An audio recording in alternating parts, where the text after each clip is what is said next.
Senator Sifuna. Honorable Speaker, I thank you for the opportunity to also contribute. First, let me say that I have been privileged, Honorable Speaker, to serve on the SBC for 2 consecutive sessions. And despite some of the aspersions that have been cast, especially by Senator Mungatana, I think the report that was given in Naivasha of the midterm performance of this House is indicator to the work that has been put in by the SBC in ensuring that we process our business here. So, Honorable Speaker, I felt as part of the leadership of the majority coalition that we now need to give opportunity to other people to also experience this Senate Business Committee. And in fact, when members talk about that anxiety about the speed with which some of the business is moving, especially bills in this House, I don't think from our side there is somebody who is more passionate about the speed at which business is moving than Senator Crystal Asige. So I am hoping that with her in that committee, she will ensure that that which she has wished to see now happens under her guidance. Honorable Speaker, there is another issue that I need to raise as a leader in the House on the question of the speed with which we process bills here.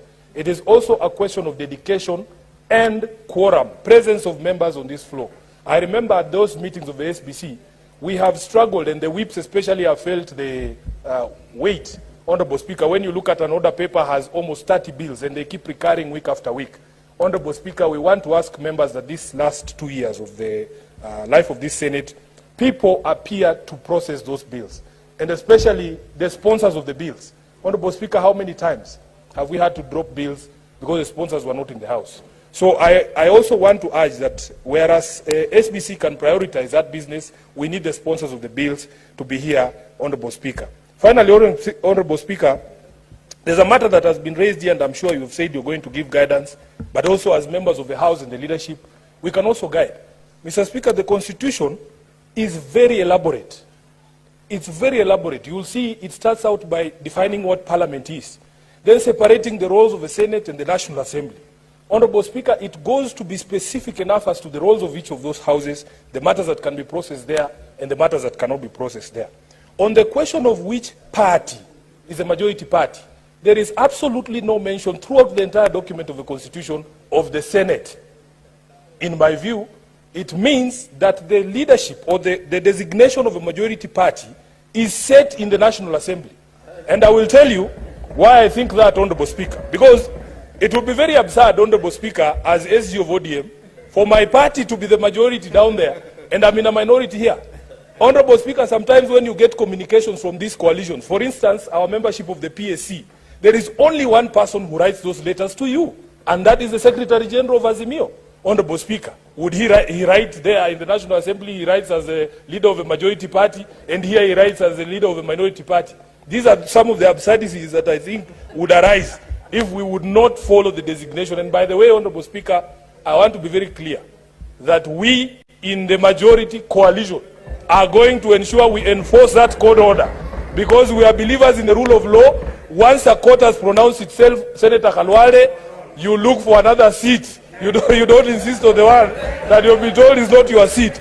So therefore, Honorable Speaker, you cannot tell us, a member of the Senate cannot stand here and say, oh, the courts are out there and we are here.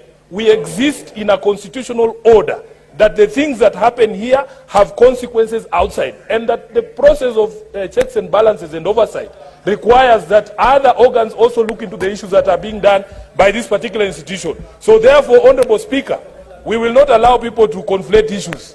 If Azimio is a majority party in the National Assembly, it follows that we are the majority in this House. Just a minute, I thank you, Honorable Senator Speaker. Sifuna, Senator Mungatana. Just a minute, Senator Mungatana.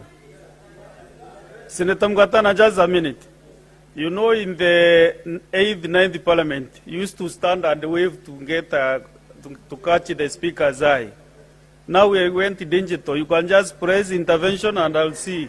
But what is your point of honor?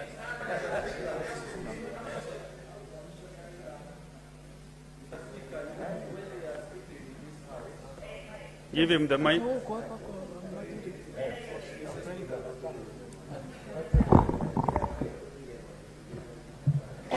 Mr. Speaker, when we are addressing the nation from the floor of this House, we must